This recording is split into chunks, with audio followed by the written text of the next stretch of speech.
Allô? Oui, monsieur, je suis au courant. L'enfant arrive quand? Demain? Vous pouvez compter sur moi.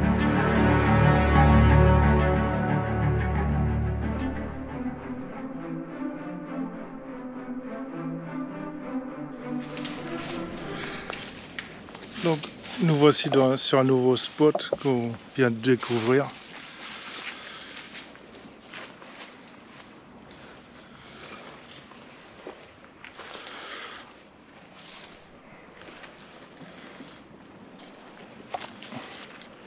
Il est 21h30, 30 degrés encore.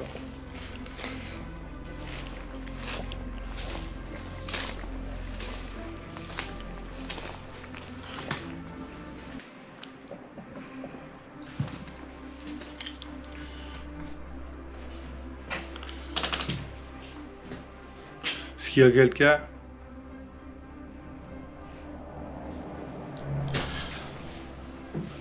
Je vais monter l'escalier.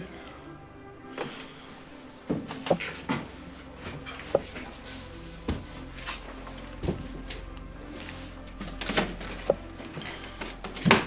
sais pas si c'est vraiment solide, mais bon, ça a l'air. Ça a l'air.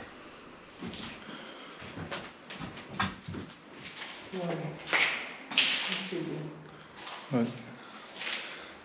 C'est vraiment beau avec la végétation qui regagne comme ça. On ne sait pas du tout ce que c'est, si c'est un lieu pour une colonie de vacances ou... Mais c'est un site vraiment grand. Les herbes folles se sont glissées dans les moindres recoins. Les vandales se sont chargés des derniers carreaux encore entiers et les squatteurs ont fracassé les portes. La colonie de vacances tombe en ruine. Des générations d'écoliers s'y sont aérés les poumons depuis 1932. À l'origine, les bâtiments pouvaient accueillir 55 enfants. Au fil des ans, la propriété s'est bien agrandie. Le centre va accueillir des enfants jusqu'en 2002. Condamné par les normes, le bâtiment fermera ses portes et ce sera la fin d'une époque. C'était une bande de copains. Des couples s'y sont formés, se souviennent certains riverains. Après quelques années de jachère, le bâtiment sera mis à la vente en 2012. En 2018, un incendie s'est déclaré sur le site qui est à l'abandon depuis de nombreuses années. Il n'y a plus d'électricité depuis bien longtemps. Il est donc peu probable que cet incendie soit d'origine naturelle.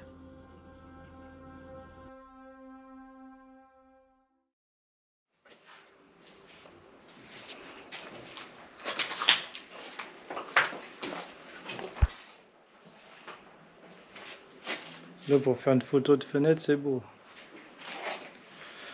Si tu veux faire une photo de fenêtre, c'est beau. Ah.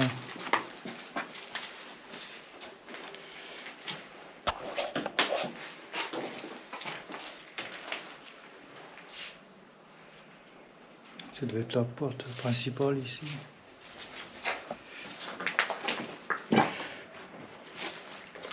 Est-ce que vous pouvez toucher mon cadeau si vous êtes ici?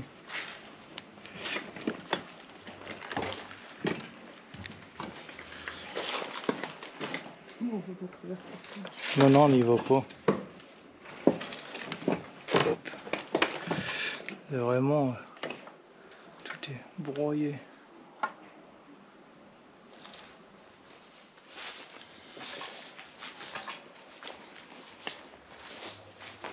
Encore un truc là-bas à faire après.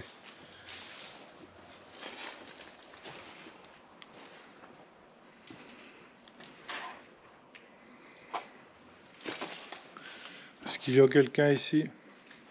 Touchez ma boîte noire. Savoir s'il y a quelqu'un de décédé dans ce lieu après cet incendie.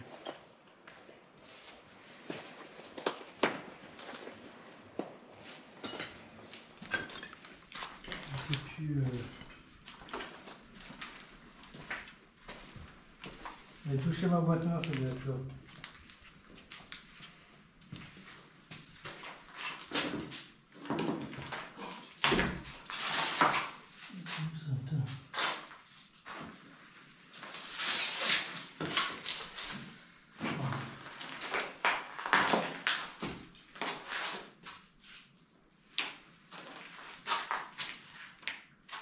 Soupçonne. Ouais. C'est pas trop bien dessiné celui-là. Plus haute. Plus haute. Hein? Plus haute?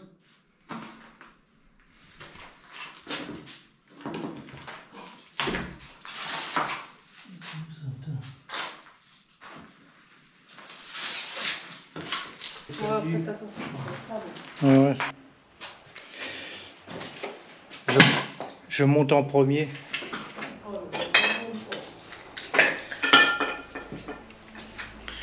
Il n'y a rien là-haut. Est-ce que vous êtes en haut?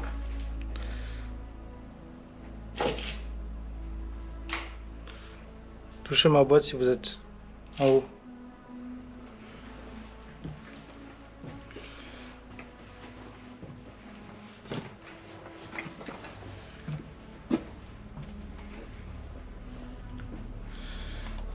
Il n'y a rien en haut.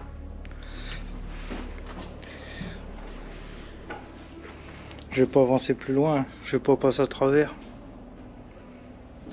Touchez ma boîte noire si vous êtes là.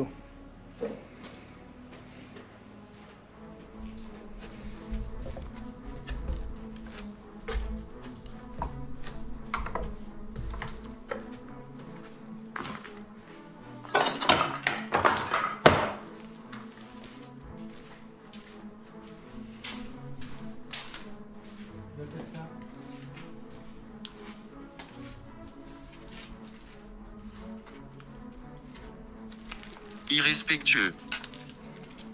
Irrespectueux. Un tableau. Je pense que c'est une ancienne école. Pardon. Pardon.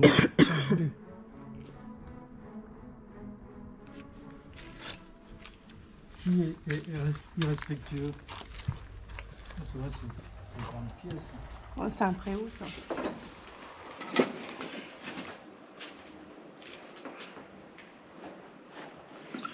Matelot.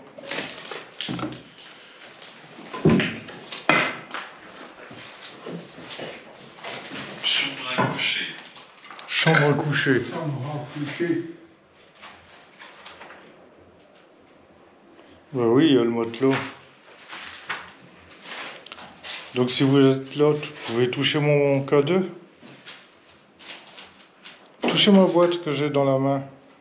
Celui avec la lumière verte.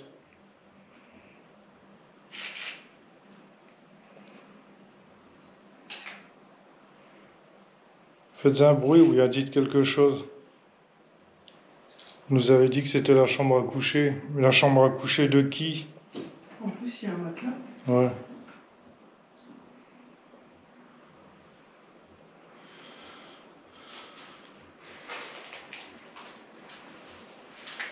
En gémeaux. Les champignons. Si vous êtes là, on vous écoute. Vous pouvez parler dans cet appareil. Donc, est-ce que c'est votre chambre à coucher?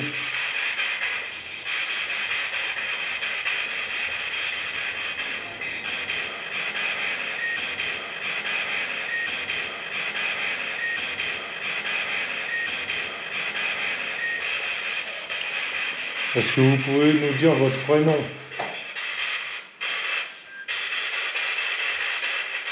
Au revoir. Au revoir. On vous dérange? Ça ne veut pas communiquer, cherche pas. Vous voulez pas communiquer alors?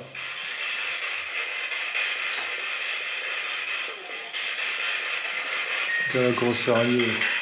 Encore. Hop. Moi je sais pas si vous la verrez vous.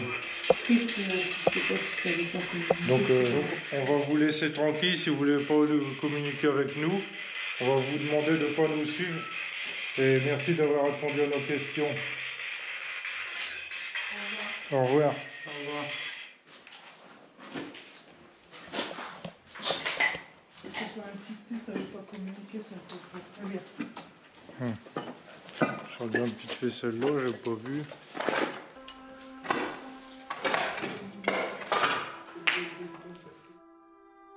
En exploration, il suffit parfois de quelques indices pour ressusciter un monde disparu ou oublié. Avec les phénomènes paranormaux, il est difficile de se montrer catégorique. Existe-t-il des phénomènes paranormaux qui seraient confirmés par la science? Ou à l'inverse, des phénomènes qui sont franchement infirmés, dont on aurait la preuve qu'ils sont impossibles? Qui ne s'est jamais demandé ce qui l'attend après la mort? Et si celle-ci n'était pas une fin, mais un nouveau commencement?